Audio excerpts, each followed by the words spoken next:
একজন মানুষ কিভাবে আশিকে রাসূল হতে পারে এবং আশিকে রাসূল হয়ে রব্বুল আলামিনের সাথে যোগাযোগ করতে পারে, আদর্শ চরিত্রের অধিকারী হতে পারে। সম্মানিত আশিক রাসূলেরা আত্মশুদ্ধির কথা বললেও আত্মশুদ্ধি কি জিনিস আমরা অনেকে জানি। অনেকে জানি না আত্মা অশুদ্ধ হয় কিভাবে। আসলে শুনতে শুনতে অনেকে বলে আত্মশুদ্ধি, রাষ্ট্রীয়ভাবেও নেতারা আত্মশুদ্ধির কথা বলে। আত্মশুদ্ধি কি আসলে জানাটা একটু কঠিন ব্যাপার। মানুষের মাঝে দুইটা সত্তা বিরাজমান, একটা হলো জীবাত্মা, অপরটি হচ্ছে পরমাত্মা। জীবাত্মাকে কোরআনের ভাষায় নাফসে আম্মারা বলে, নাফসুল আম্মারা বিসু। নফসে আম্মারার কাজই হয়েছে পাপ করা। আর পরমাত্মা হচ্ছে নাফসুল মুতমাইন্না তুরজি ইলা রাব্বিকি রাদিয়াতাম মারদিয়া। সেটাকে পরমাত্মা বলে বা রূহ বলে। সম্মানিত আশিক রাসূলেরা জীবাত্মার বৈশিষ্ট্য হচ্ছে পাপ করা। সুতরাং জীবের চরিত্র বিরাজ করে তার মাঝে। ফলে এই আত্মশুদ্ধি বলতে জীবাত্মার চরিত্রটাকে সাধনা করতে করতে নফসে আম্মারা, নফসে লাওয়ামা, নফসে মুতমাইন্না, নফসে মুলহেমা ওই পর্যন্ত পৌঁছে দেওয়া বা রুহুতে পরিণত করে দেওয়া। একদিনে 100 ভাই কোনো মানুষের পক্ষে আত্মশুদ্ধি লাভ করা সম্ভব নয়। আত্মা যেমন দেহের ভিতরেই বিরাজ করে, অথচ আমরা আত্মাকে খুঁজে পাচ্ছি না। আত্মা কি দেহের ভিতর আছে? কিন্তু আমরা কি দেখেছি দেহের কোন স্থানে আত্মা অবস্থান করে তাও আমাদের জানা নেই। আমরা আত্মাকে দেখি না, কোথায় অবস্থান করে তা জানি না। উহাকে শুদ্ধ করব কিভাবে? আত্মাকে শুদ্ধ করতে হলে আত্মার উপরে যারা পণ্ডিত, আত্মার উপরে যারা এক্সপার্ট, যারা নিজের আত্মাকে শুদ্ধ করতে সক্ষম হয়েছে, এমন একজন ডাক্তারের প্রয়োজন, যিনি আত্মার বিশেষজ্ঞ। পরিষ্কার না পরিষ্কার? যুগে যুগে অসংখ্য নবী রাসূল আল্লাহ প্রেরণ করেছেন আত্মার বিশেষজ্ঞ বানিয়ে। ওনাদেরকে নবুয়তের যুগে নবী রাসূল বলা হয়েছে। বেলায়েতের যুগে বিদ্যা অর্জন করলে তাকে অলি আল্লাহ বলি। পরিষ্কার না পরিষ্কার না? অলি আল্লাহ হলো আত্মার বিষয়ে পারদর্শী। এই আত্মশুদ্ধি জানতে হলে বুঝতে হবে আত্মা অশুদ্ধ হয় কিভাবে। আত্মা অশুদ্ধ হয় কাম, ক্রোধ, লোভ, মোহ, মদ, মাৎসর্য এই ষড়রিপুর দ্বারা। রিপুগুলা আত্মাকে অশুদ্ধ করে। আমরা যেমন রিপুকে দেখতে পাই না, কিন্তু রিপুর কার্যকলাপটা আমরা উপলব্ধি করতে পারি। এই রিপুর কার্যকলাপই মূলত আত্মাকে অপবিত্র করে বসে।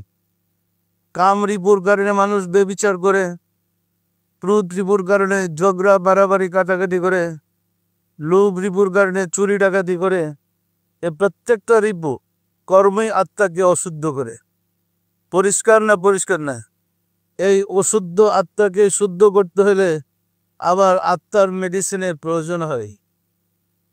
যেমন রোগ সুস্থ করতে হলে ডাক্তার ওই রোগকে নির্ণয় করার জন্য মেডিসিন ব্যবহার করে থাকেন।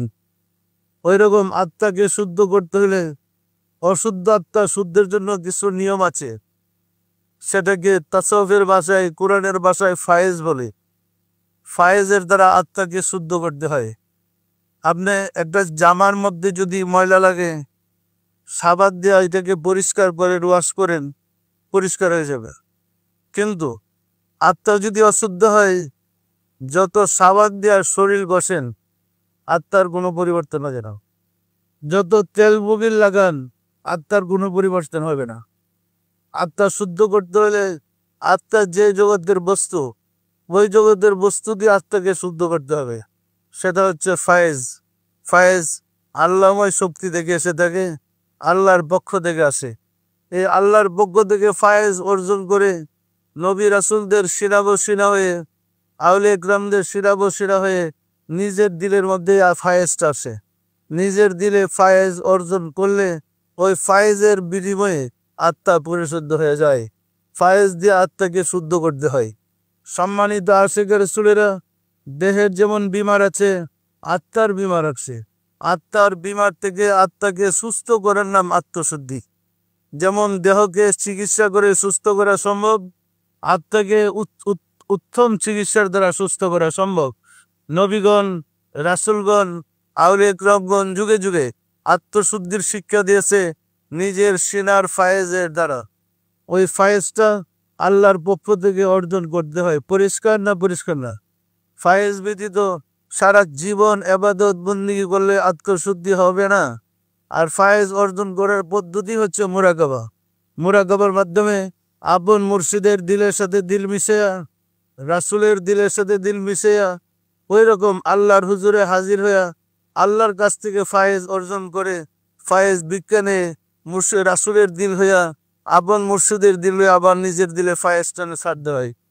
ওই ফায়েজ আপন মুর্শিদের দিল থেকে যখন খেয়াল পড়বে নিজের দিলে পড়তেছে, যাদের অন্তর্দৃষ্টি খুলে যায় কিংবা যাদের লতিফা চালু আছে সে পরিষ্কার বুঝতে পারবে লতিফার জিকির জোরদার হচ্ছে এবং সাথে সাথে অনুভব হচ্ছে যেমন তার সারা শরীরে পানি ঢেলে দিলে যেমন ভীষণ গরমের মধ্যে যদি আপনি শীতল পানি শরীরে ঢেলে দেন যেমন শীতল হয়ে যায় শরীর, অথবা কঠিন গরমের মধ্যে গাছতলায় বসলে হঠাৎ বৃষ্টির পরে যদি একটা বাতাস বয় শরীর যেমন শীতল বা ঠান্ডা হয়ে যায়, ওই রকম ফায়েজটা তার আত্মাটাকে সাথে সাথে, শুধু আত্মা নয়, দেহ মনকে একদম সুস্থ করে ফেলে।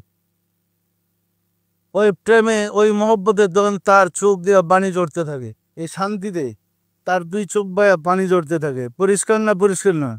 এইভাবে প্রতিনিয়ত ফায়েজের দ্বারা আত্মাকে শুদ্ধ করতে হবে। আত্মাকে শুদ্ধ না করা পর্যন্ত আত্মশুদ্ধির গল্প করে কোনো লাভ হবে না। লাভ করতে হইলে যিনি আত্মশুদ্ধির বিশেষজ্ঞ এমন একজন মহামানবের সংস্পর্শে যেতে হবে।